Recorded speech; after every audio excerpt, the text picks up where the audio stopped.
Welcome to part 2 of the Designer Showhouse in spring 2024.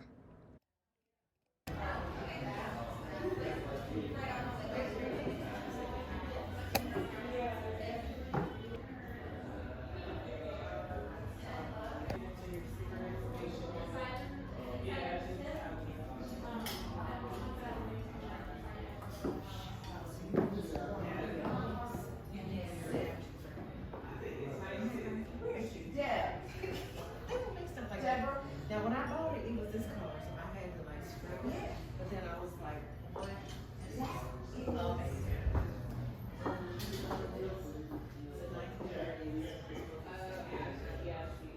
Isn't it cool? Like with the petals and your cigarettes go in here. Yeah, right. And then, yes.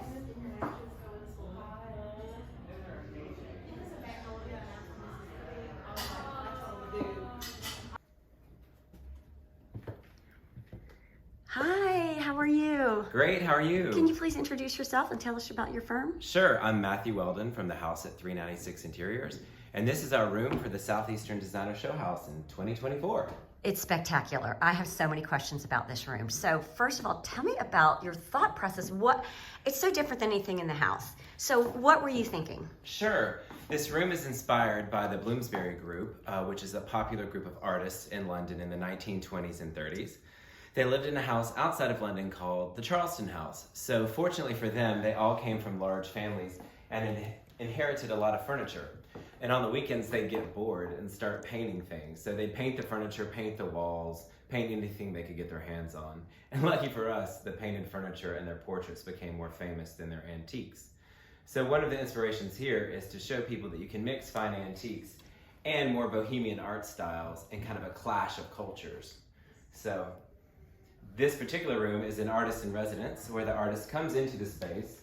The benefactor or client is very formal, old world, kind of a British style. And the artist gets a little bored, so he starts painting the bed, putting the butterflies on the wall in contrast and kind of adding his own particular nuances to the space. And we think it's a fun and creative way to combine styles and also to hold on to some things that have been around for a little while. Well, I thought it was so interesting because there's when I first came in, I thought, oh, this is colonial America. And then I saw the Staffordshire dogs, and then I saw the painting, and then I saw the quilt. And it's just all so interesting. So tell me about the quilt. Like, what are the elements you pulled in? Sure. So we did transfer the Bloomsbury style into more of an American idiom. So here we have a handmade quilt that was made by my great-grandmother. I love that. 100 years ago.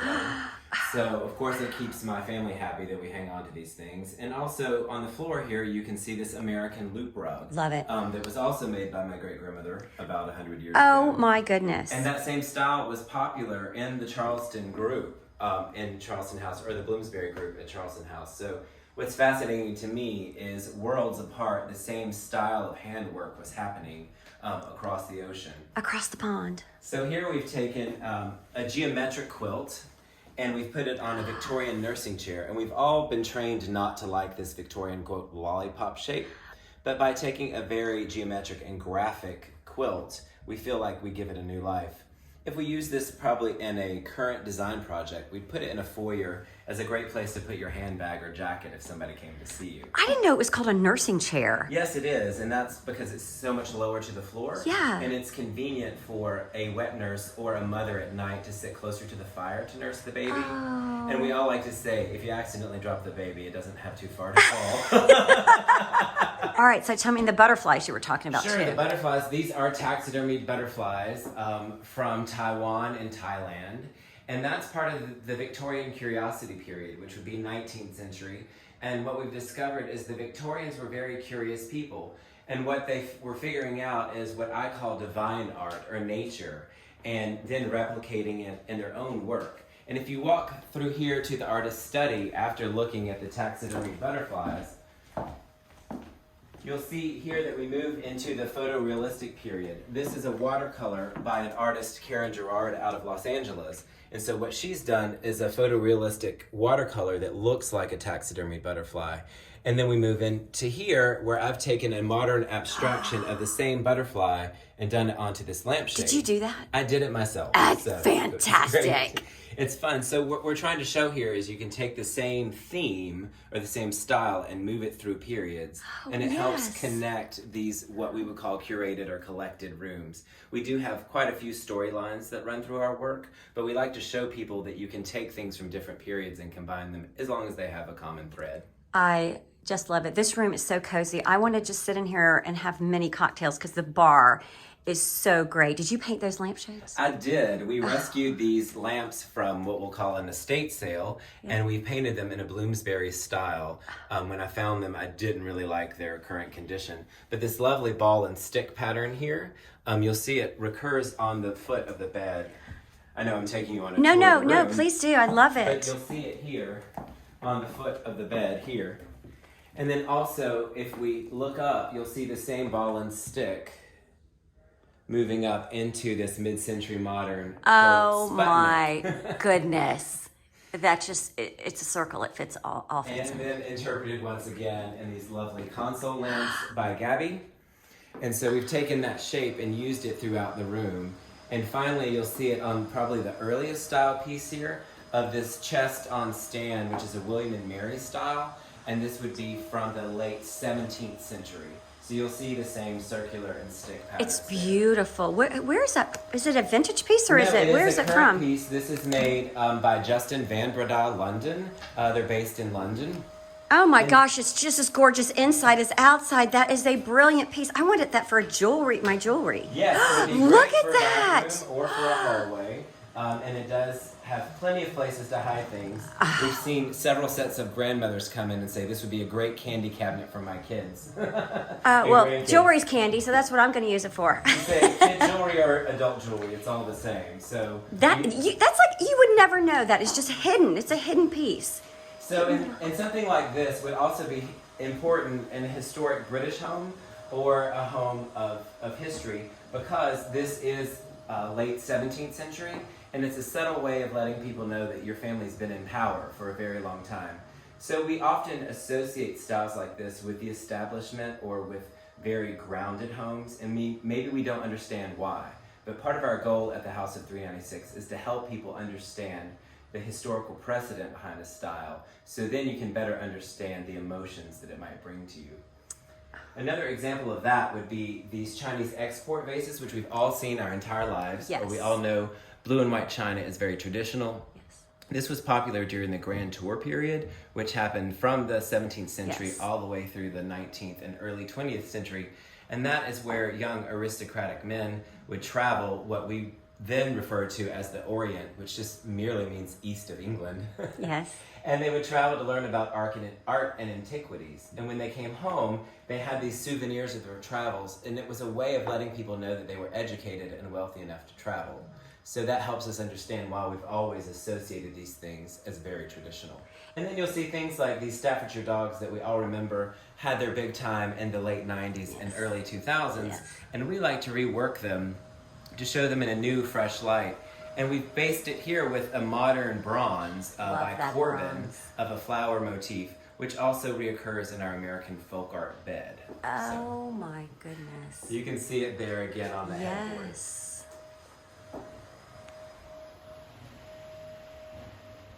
I love the way you hung these pictures in here. I also love the fact that they are all aristocratic. Homes in England. Yes, So yes. one of the interesting things that we find in projects, and in every house you have tight nooks or tight spaces. This room is about 9 feet wide, which is a little interesting approach. So what we've done here is we've hung these prints of famous British homes and used them as imaginary windows. So your mind can wander off. And it's an optical yes. illusion to make you feel like you've got a little more space in here. But yes, these are antique British prints of famous homes and gardens. Oh my gosh, I love them. I also love you needlepoint. And the fact that you found an Asian emperor and empress Yes, is yes. fantastic. We're very lucky to have acquired those from our neighbor in her estate sales. She wanted to make sure that we had them, and so we're very honored to have those as part of our collection. And here are more butterflies. Yes, and that was also very important during the Victorian Curiosity period of doing these entomological, botanical, and ornithological prints.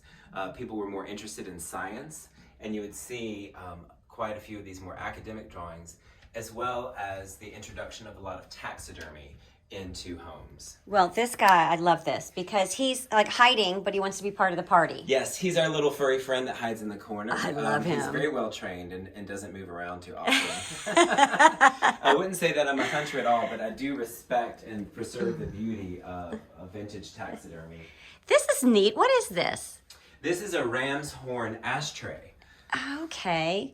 Can you open it up for us? Sure, it's a vintage piece, obviously, or probably at this point an antique piece that's been in our family for a while, but it's a great way, we use it to store the house keys. Oh, you do? I'd put M&Ms in it, I think. M&Ms is fun, but it's always fun to repurpose things. Yes, we don't absolutely. Smoke, but we enjoy using things in a new way. I also love the velvet here, and then you've got more needlepoint on the sofa too. Sure. The velvet is African mohair. Oh. It is part of Justin Van Brada's collection. Justin and I worked together for a very long time, and we enjoy... Look at the trim. Yes, look at that. It's a Grosgain ribbon trim. Oh my goodness. Which was made very popular by the British designer Nicholas Haslam. Oh really? Mm-hmm. I didn't know that. And then we've taken some antique needlepoint pieces love that. That we've acquired through our family and used them for pillows. What's interesting about this sofa is we've taken a very formal French style and piled it with a variety of pillows. All of these pillows are upcycled from different places. I'll have to say that the green part were used in the House Beautiful whole house with Williams Papadopoulos. Oh. And the middle pillow was inherited from a design project from Charlotte Herndon. So we're very much into reusing things and recycling things and working with our clients to minimize the environmental waste by reusing things in a new way. And it also helps make the sofa less formal. So you feel like you can really crash into it and read a book. So, and look at these guys. What inspired you to bring them in? Sure. These guys are crocheted animals that we had done by Carrie Stanley, who's a good childhood friend of mine. Oh. As we know, with kids these days, a popular thing is called woobles, which are little hand-crocheted animals. And so we try to relate our work to multiple generations and multiple times. That's brilliant. These guys are reading one of my children's favorite books, Wildwood, which they are characters in. So it is part of the children's literature theme that runs throughout the space. And if we move around here, you'll see my little ode to Harry Potter with the owl on this stand. The owl was made by my mother in a ceramics class in 1970, right after my parents got married. That's a treasure. That is a treasure. So we like to feature that. And I'll tell you a little bit more about the children's literature side once we get to the bathroom. What about this guy? So this guy is a Texas wild boar. He is part of a taxidermy collection that our family acquired a while back. And we've then put him on a Victorian plant stand. Fantastic. To give him a new life and respect his dignity at this point. Absolutely. These are quail prints by Wendy Montgomery in Thomasville, Georgia.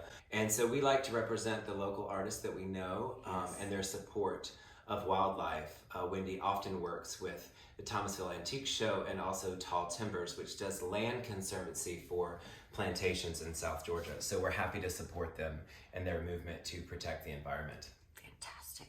And look at these. I love this little this 1920s Yes, woman. this was painted by a good friend of mine. The bottom one was Anne Strube out of New Orleans. And what we like is it is a very 1920s look, but in a modern idiom and a floating canvas. The print above is from the Charleston Trust from the Bloomsbury Group. And we like pairing them together because they're a distinct contrast in style and, you know, a little bit funny. Yeah, I love wit in a room. Is there something that you have to have in every room? For us, we'll come around here. For us, it's always something that needs to be out of scale. Something that's overtly disproportionate. In this case, it would be the Vivian Genzio almost 6-foot painting over the bed. But how it works in this space is this room is very tall, so we create a vertical axis between the bed and the opposing window to give the room some balance. And an interesting thing that you'll find here in the bathroom is if you stand right here outside the door and look toward the mirror, if you focus toward the mirror there, it looks like the Audubon print is actually hanging over the That's sink. when I first walked in here, that I did think it was hung over the sink. So that is our little ode to Through the Looking Glass, which is the title of Alice in Wonderland. Goodness, that is brilliant. So we're very happy to have this Audubon print on loan from Antonio Ramos here in town. And if you look, all the pieces around the vanity somewhat relate to Alice. We have Alice's mother, who seems rather angry, which is a block print that my mother did in a college art class. Oh my goodness. And then moving up from there, we have a smaller work by Vivian Genzio, which is Alice's dog, and an Arthur Weeks Impressionist painting representing the garden for the tea party. You can see there. And then moving on into some more landscapes from Wonderland. Oh my God. And then this piece here is by Keith Summerhour, a local architect in town with whom I worked for several years and is a good friend of mine. He is so multi-talented, it blows my mind. He is. He's really inspirational. And that bottom piece we're saying is a portrait of Alice, but in fact it's from the Charleston Trust, one of the original Bloomsbury portraits. And the last aspect of that little thread is the Mad Hatter's antique tea bin here for the Mad Hatter's Tea Party, which we have decided to use as a dirty clothes hamper. So move into the water closet here, and we see this lovely picture of the Frog Prince with his very frustrated and irritated girlfriend who thought she had a prince and instead has a frog. Oh no. And rather comically, we think it looks like she might be sitting on a toilet. So we very good. I love it. in the water closet. But that would be our last kind of children's literature theme that goes through. So that helps in a more formal house appeal to a younger generation. Yes. So they feel like they're part of the space and Yes. and part of it. So they feel a connection to the pieces. So when it is their turn to be the protector of these antiquities, that they do have some sort of relationship with them. Hi, can you tell me your name and your company? Hi, I'm Cheryl Luckett, owner and principal designer of Dwell by Cheryl Interiors in Charlotte, North Carolina, and this is the guest lounge. Tell me about it. It is really fabulous. Thank you so much. So this is the space where I envision guests kind of congregating at the end of a long day, like not to disturb the host and the hostess. This is kind of a gathering spot, I guess, a bit of a adult playroom, if you will. It's a place where you could gossip in the corner on the curved sofa, or relax and lounge on the daybed, listen to some throwback jams. If you should be a smoker, we've got a 1930s vintage smoking stand. That is spectacular. So cool. I'm not a smoker, so we've got some but I would put candy that in my cigarettes house. in here. That is the neatest thing I've ever seen. Where did you find that? This is a vintage antique mall find. That's spectacular. I put it in every house. Yeah. every designer house. Yeah, we do. and absolutely love it. And then, we've got like a little bar over here on the side and place to play games. It's just a nice little spot to relax and chill. This is wonderful. Where I won't be in the. Yes, I think there should be a bar in every room. I agree. This is these things are in Wedgwood and online from Replacements in Greensboro. Oh, they're beautiful. I've been to Yeah. Replacements many times. They're beautiful. Wow, you got the set. That's really pretty. I've never seen those with the gold rim, and they're in are they vintage? Probably. They're in such good shape. No one ever used them. Yeah. Good. Well, good for you. Well, they're on loan, so they are for sale. Well, this is spectacular. Thank you. Thank you so much. Thank you.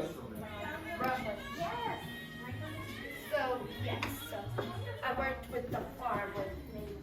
So, yes. And I like how it's called the ball because we lost the person. Yes, right. Charles, did you know him? No, I didn't. Yeah, but he was my dad's best friend. So, well, you know what? Why not do it in his memory? Yeah, that's great. But I love it. I loved it. You too. And you were and I work with Cheryl. Do you know the Atlanta office folks? Yes.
Are you the designer?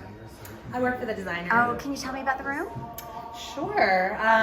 So it's basically, we wanted to create a room within a room. So we have the 2 settees here that were upholstered by Grand Trick and Revolution fabric. It's actually an indoor-outdoor fabric.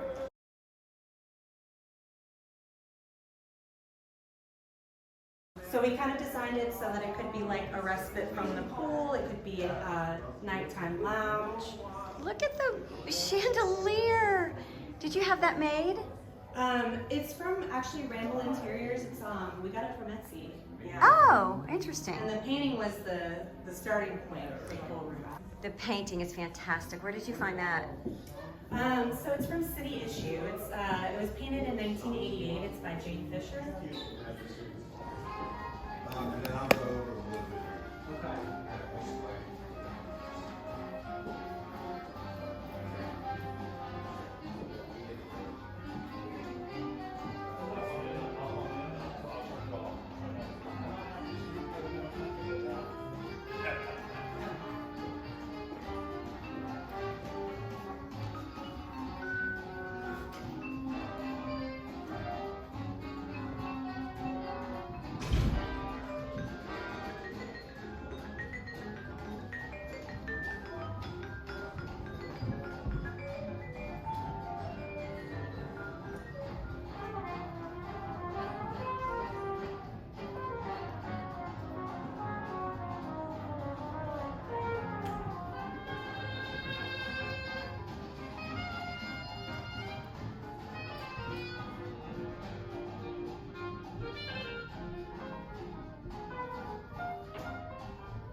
Please support my channel by watching, liking, and subscribing so I can bring you more Bluing House content. Thank you.